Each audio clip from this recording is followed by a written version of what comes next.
My name is Zach Taylor. I'm a retired Border Patrol officer.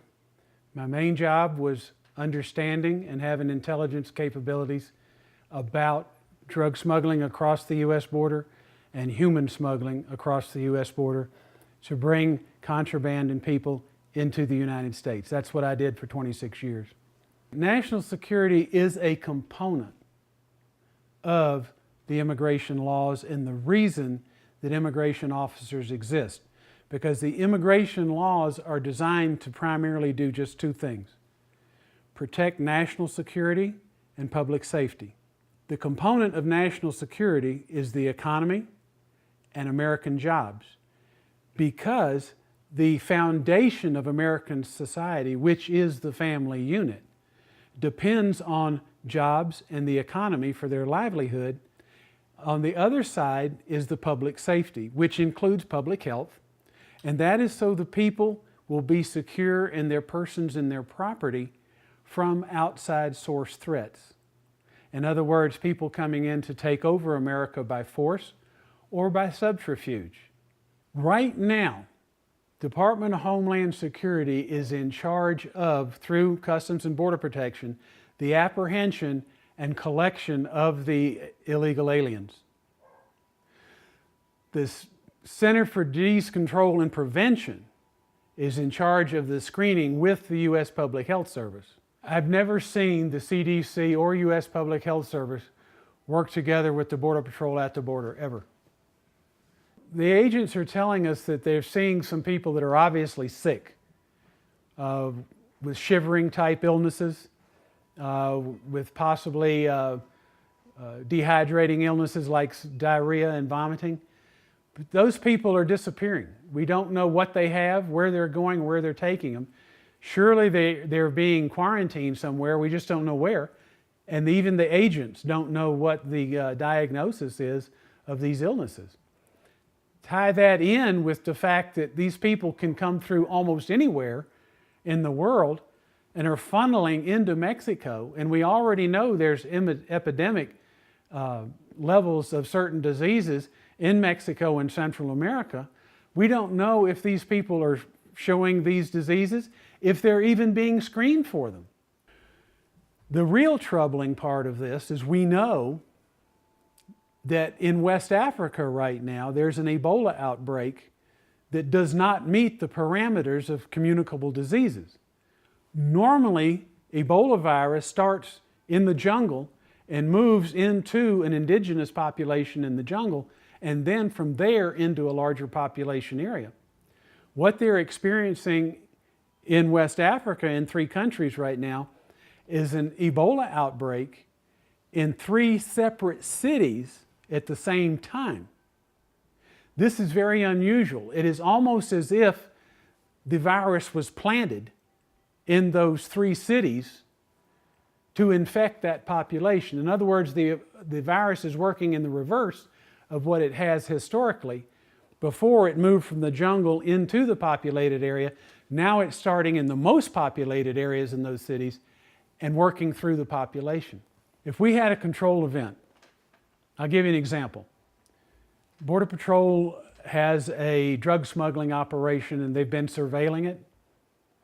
And after the car loads up and takes off, we stop the car. And the person driving the car hands us a diplomatic passport, saying they're a diplomatic alien inside the United States. We stop right there. We call the Department of State. The Department of State takes it from there. The person is not prosecuted. Yes, we may or may not seize the vehicle and the drugs. The United States public never knows that happened. That's a controlled event.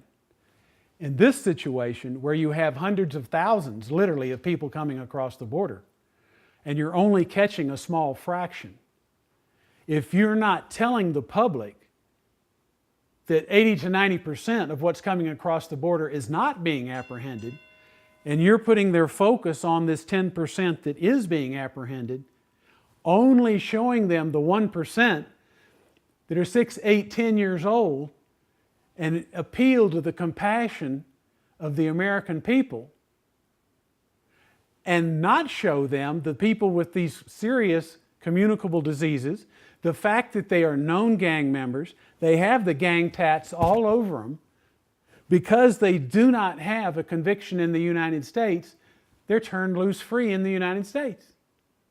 We don't know when CDC takes custody of one of these people from Homeland Security and whisks them off somewhere, we don't know where, what disease they have been diagnosed with. We know it's communicable. We assume it's serious. But that is being kept away not only from the agents in Department of Homeland Security, it is part of the controlled event where America doesn't realize how serious the threat is, and they're only being shown the compassionate side of the situation. That 1 to 2% of those 160,000 that appeal to the compassionate side of the people of the United States. What the people don't realize, that it is putting their own children at risk, because these children are going to be put in schools with their children. This administration and past administrations have not lived up to enforcing the rule of law with regards to national security and immigration laws. The reason we're having the press of the Central American minors is because this particular administration has invited them to come here. The problem, as I see it, and as apparently because Centers for Disease Control, Health and Human Services, and Department of Homeland Security are trying to make this a control situation, they're anticipating a large national crisis. When you see that FEMA is preparing for 200 million deaths in the United States, that tells you something. When you see that the government is controlling the supply of ammunition and that basic medical supplies are in short supply in southern Arizona, something's wrong. They are anticipating something drastic. If they had enforced the law, if they did enforce the immigration law, and if they had expeditiously removed these people that came here, this group of minors, they would have dealt with this situation. The way they are reacting to it is facilitating and inviting more of the same. So what they're doing is making a bad situation much worse. The real reason these people are probably coming here from an intelligence point of view is to mask or draw attention away from something else that is happening. Since the United States government is encouraging this, it is something that the United States government wants to happen. They have significant CIA, FBI, Department of State, Homeland Security, Army, Navy, Marines, Coast Guard, you name it, in Central America right now, have been there a long time. They know what's going on. We're not doing anything to stop the obvious threat. 2 years ago, I became acquainted with a person that lives in Mexico City. Have complete, total confidence in this person as an informant. He's beyond reproach. And he told me, when I asked him, I was concerned about two things. And that was the trafficking of human organs in Mexico and the extreme violence, the beheadings and dismemberments that were going on in Mexico. Now understand, this person is pretty much as an unbiased observer that has almost unlimited access to all levels of both government and society in Mexico. Without hesitation, he told me that the most influential criminal organization in Mexico City at that time was the Russian Mafia. And through other sources, I knew that they were a very important component in Ecuador and in the tri-border area in South America. So when you start to think about the dynamics of what's going on in Mexico, think transnational criminal. Think of people beyond Mexico, think beyond Central America, and think of criminals, period. The reason they come to the United States is because this is where the money is. The agent is much more afraid of his own government than he is of the transnational smuggler. Because they're not only messing with the agent's pay right now, They're telling him to run away from an assault.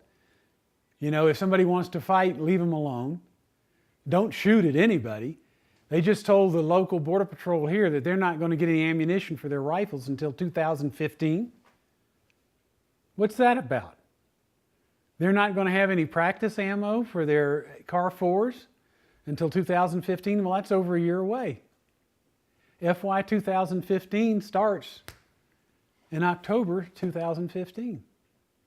So what is it that the Border Patrol agents aren't going to get, where historically Department of Homeland Security used to buy ammunition for the Border Patrol by the boxcar load?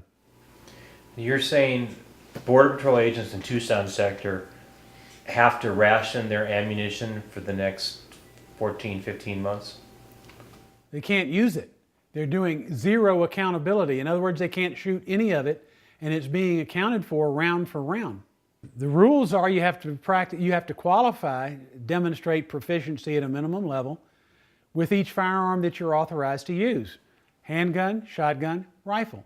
When the agent is, one, not allowed to maintain his basic proficiency with the firearms that he uses and train with them on a quarterly basis, he is less proficient.